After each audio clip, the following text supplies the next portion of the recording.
Hi guys, welcome back to my channel Shweta's world of ideas. ఈరోజు మేము భద్రాచలం వెళ్తున్నాము. యాక్చువల్గా ఫ్రెండ్స్ అందరం కలిసి మంచి ట్రిప్ ప్లాన్ చేద్దాం అనుకున్నాం. బట్ స్వామివారి నుంచే ఫస్ట్ పిలుపు వస్తుందని మేము ఎక్స్పెక్ట్ చేయలేదు. సో ఈరోజు మేము శ్రీ సీతారామచంద్రుల వారి దేవాలయానికి వెళ్తున్నాము.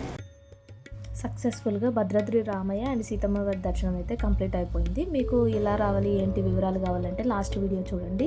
వెళ్ళి ఎవరైనా చూడని వాళ్ళు ఉంటే. ఇంకా మేమైతే భద్రాద్రి రాముల వారి గుడి నుంచి Parnasala and mini Arunachalam and Seethamma వారి చీరాలేసిన స్థలం చూడడానికి అయితే స్టార్ట్ అయిపోయాము. ఇంకా దర్శనం అయితే ఇక్కడ చాలా బాగా జరిగింది భద్రాచలంలో.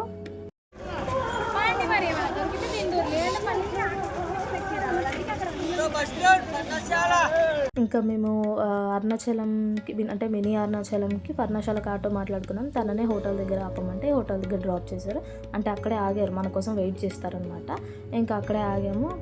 హోటల్ దగ్గర మేము టిఫిన్స్ అన్ని తినేసి మళ్ళీ స్టార్ట్ అయిపోయాము. ఇంకా కలిసిపోయాము కాబట్టి కాసేపు అలా అంటే పర్ణశాలకి మినీ అరుణాచలం వెళ్ళేంత డిస్టెన్స్లో కొంచెం పడుకున్నాము.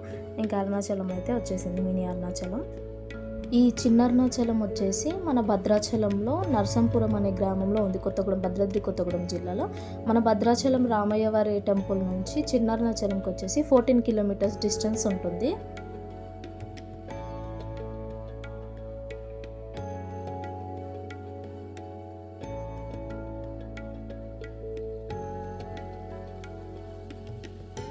ఈ చిన్న అరుణాచలంని ద్వాదశ జ్యోతిర్లింగ క్షేత్రం అని కూడా అంటారు. అండ్ ఈ ఆలయంలో వచ్చేసి ఒకే ప్లేస్లో 12 జ్యోతిర్లింగాలు అండ్ 1008 శివలింగాలు ఉన్నాయి ఇక్కడ.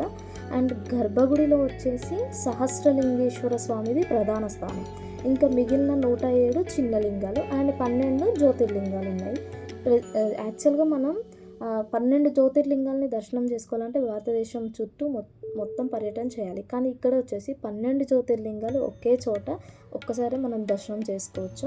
అండ్ ఈ ఆలయంలో వచ్చేసి శివుడు ప్రధాన లింగంతో పాటు బయట భాగంలో నవగ్రహాలు అండ్ సప్తమాతృకలు, నాగదేవతలు, ఇలా ఉపాలయాలు చాలా ఉన్నాయి.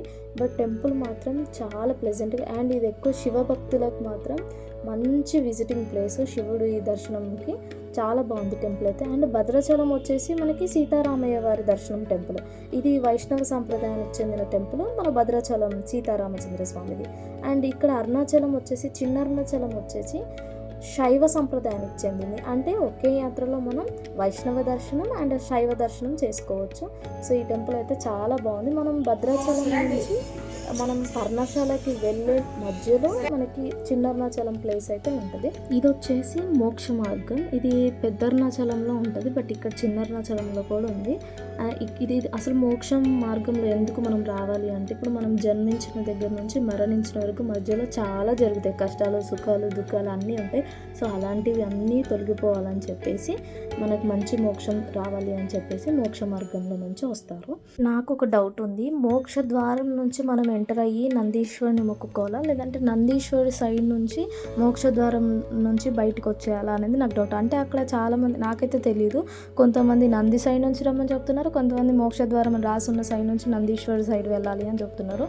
సో కమెంట్ చేయండి అసలు ఎటు నుంచి వెళ్ళాలి అనేది.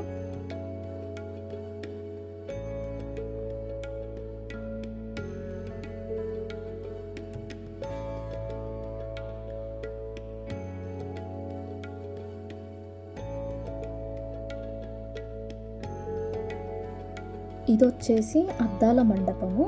అండ్ ఇది చిన్న అరుణాచలంలోనే ఉంది. ఈ అద్దాల మండపం చాలా బాగుంది. ఇక్కడ ప్రశాంతంగా ఉంది, అంటే దేవుడి దర్శనం మాత్రం చాలా బాగా జరిగింది.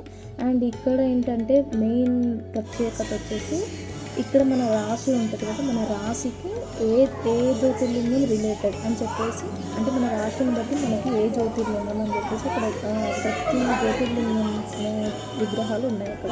ఇక్కడ స్క్రీన్ మీద కనిపిస్తుంది, ఇవన్నీ చూసారా, ఇవన్నీ జ్యోతిర్లింగాలు, 12 జ్యోతిర్లింగాలు అన్నమాట కదా. సో అది అండ్ మన రాశి మన యొక్క జ్యోతిర్లింగం ఏంటి అని చెప్పేసి ఈ బోర్డు మీద ఉంది, చూసారా, చూడండి. ఇన్ కేసు వెళ్ళే సిచ్యువేషన్ ఉన్న వాళ్ళైతే వెళ్ళండి, వెళ్ళలేని వాళ్ళైతే ఇక్కడ ఒకసారి చూడండి.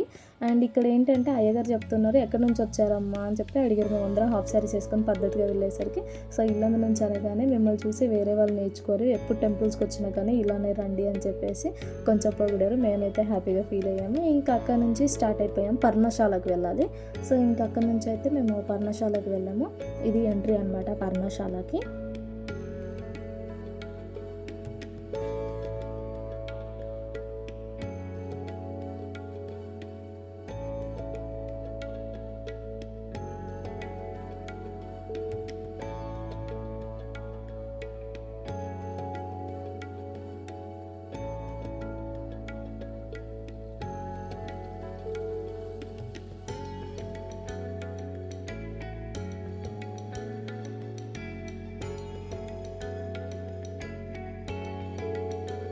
మీలో ఎంతమందికి ఇష్టం ఈ చెక్కతో చేసిన తోలుబొమ్మలు అంటే? నాకైతే చాలా ఇష్టం. అసలు ఎంత చూడముచ్చటగా అంటే చూడడానికి కూడా చాలా బాగుంటాయి. నాకైతే ఇష్టం. మీలో ఎంతమందికి ఇష్టమో కమెంట్ సెక్షన్లో కమెంట్ చేయండి.